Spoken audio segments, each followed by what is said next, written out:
വലിയ ഗതികെട്ടവൻ ഈ ലോകത്ത് വേറെ ആരെങ്കിലും ഉണ്ടാവും എന്റെ കർത്താവേ. അപ്പോൾ കഴിഞ്ഞ ദിവസം കഞ്ഞി പാർട്ടി വെച്ചപ്പോഴത്തേക്കും നെക്സ്റ്റ് വീക്ക് നമ്മൾ ഒരു പാർട്ടി വെക്കുമെന്ന് പറഞ്ഞിട്ടുണ്ടായിരുന്നു. അപ്പോൾ അന്ന് തന്നെ തീരുമാനിച്ചിട്ടുണ്ടായിരുന്നു എൻ്റെ വീട്ടിൽ വെച്ചാണ് പരിപാടി. കഴിക്കാനായിട്ട് നെയ്ച്ചോറ്, ഇറച്ചിക്കറി, ചിക്കൻ പൊരിച്ചത്, സലാഡ്, പപ്പടം, അങ്ങനത്തെ പരിപ്പ്, അങ്ങനത്തെ സാധനങ്ങളൊക്കെയാണ്. ഞാൻ ഉണ്ടാക്കുന്നത് നെയ്ച്ചോറും പരിപ്പ് കറിയും, അമ്മ ഉണ്ടാക്കുന്നത് ചിക്കൻ കറിയും പപ്പടവും, പൊന്നു ഉണ്ടാക്കുന്നത് ചിക്കൻ ഫ്രൈയും സലാഡും ആണ്. അങ്ങനെ എൻ്റെ എണ്ണയൊക്കെ ചൂടായി, നെയ്യും എണ്ണയൊക്കെ ചൂടായി കഴിഞ്ഞപ്പോഴത്തേക്കും സ്പൈസസ് സവാളയൊക്കെ ഇട്ടൊന്ന് വഴറ്റിയിട്ടുണ്ടായിരുന്നു. അങ്ങനെ എൻ്റെ നെയ്ച്ചോറും പരിപ്പറയൊക്കെ ഓക്കെ ആയിട്ടുണ്ടായിരുന്നു. അന്നത്തേക്കും അമ്മും മച്ചായും കൂടെ വന്നിട്ടുണ്ടായിരുന്നു. ഷെബീക്കയും പൊന്നും വരുന്നതേ ഉള്ളായിരുന്നു. അങ്ങനെ ഒരു 5 മിനിറ്റ് ഞങ്ങൾ സംസാരിച്ചുകൊണ്ടിരുന്നപ്പോഴത്തേക്കും ഷെബീക്കയും പൊന്നും കൂടെ വന്നിട്ടുണ്ടായിരുന്നു. അങ്ങനെ പൊന്നുവിൻ്റെ സാധനം കൊണ്ടുവന്നിട്ടുണ്ടായിരുന്നു. പൊന്നുവിൻ്റെ ചിക്കൻ ഫ്രൈ കുറച്ചൊന്ന് കരിഞ്ഞു പോയിട്ടുണ്ടായിരുന്നു. അങ്ങനെ എല്ലാവരും കൊണ്ടുവന്ന സാധനങ്ങളൊക്കെ എടുത്ത് നിരത്തി വെച്ചിട്ടുണ്ടായിരുന്നു. എൻ്റെ കയ്യിൽ കുറച്ച് പ്ലേറ്റ് കുറവായതുകൊണ്ട് അമ്മ പ്ലേറ്റ് ഒക്കെ കൊണ്ടുവന്നിട്ടുണ്ടായിരുന്നു. ഇതുപോലെയൊക്കെ തന്നെയായിരുന്നു കഞ്ഞി പാർട്ടിയും. ഓരോരുത്തരുടെ വീട്ടിൽ നിന്ന് ഒരു സാധനങ്ങളായിരുന്നു കൊണ്ടുവന്നിട്ടുണ്ടായിരുന്നത്. അതിൻ്റെ വീഡിയോ ഞാൻ ഇവിടെ റിലേറ്റബിൾ വീഡിയോയിൽ കൊടുത്തേക്കാം. അങ്ങനെ എല്ലാവരും ഫുഡൊക്കെ കഴിച്ച് കഴിഞ്ഞാൽ മത്തടിച്ച് ഇവിടെ ഇരിക്കുവാണ്.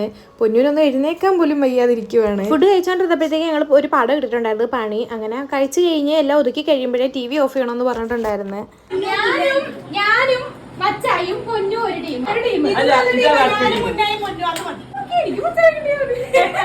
അങ്ങനെ നമ്മുടെ ഫുഡ് ഡേ എല്ലാം കഴിഞ്ഞിട്ട് നമ്മൾ ഗെയിമിംഗ് സെക്ഷനിലോട്ട് കടന്നിട്ടുണ്ട്. അപ്പോ ചടങ്ങ് തുടങ്ങല്ലേ? പിന്നെന്താ, വിത്ത് പ്ലഷർ.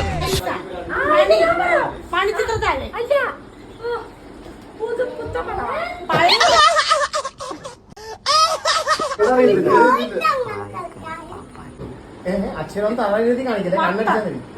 കുളം, കുളംകര, കുളംകര, കര, കര, പ്രാകര.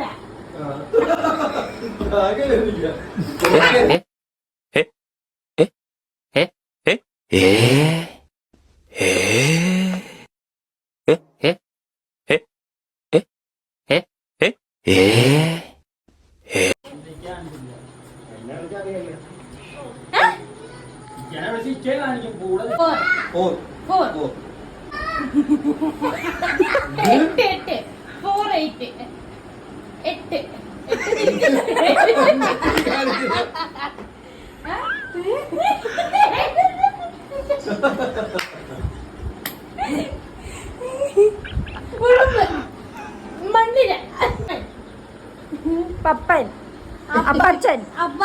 ഇത്രയും വലിയ ഗതികെട്ടവൻ ഈ ലോകത്ത് വേറെ ആരെങ്കിലും ഉണ്ടാവും എന്റെ കർത്താവേ. ഞാനില്ലേ, അത് ഞാനല്ല. അങ്ങനെ പരിപാടികളെല്ലാം കഴിഞ്ഞ് ഞങ്ങൾ നേരെ ജ്യൂസ് കുടിക്കാൻ വേണ്ടി പോയിട്ടുണ്ടായിരുന്നു. രാത്രി ഒരു 12:45 ആയിരുന്നു എല്ലാം കഴിഞ്ഞപ്പോഴത്തേക്കും. അപ്പോൾ എല്ലാ ആഴ്ചയിലും ശനിയാഴ്ചയോ ഞായറാഴ്ചയോ ഇതുപോലെ പാർട്ടിയും കാര്യങ്ങളൊക്കെ കാണും. അപ്പോൾ എല്ലാവരും മറക്കാതെ ചാനൽ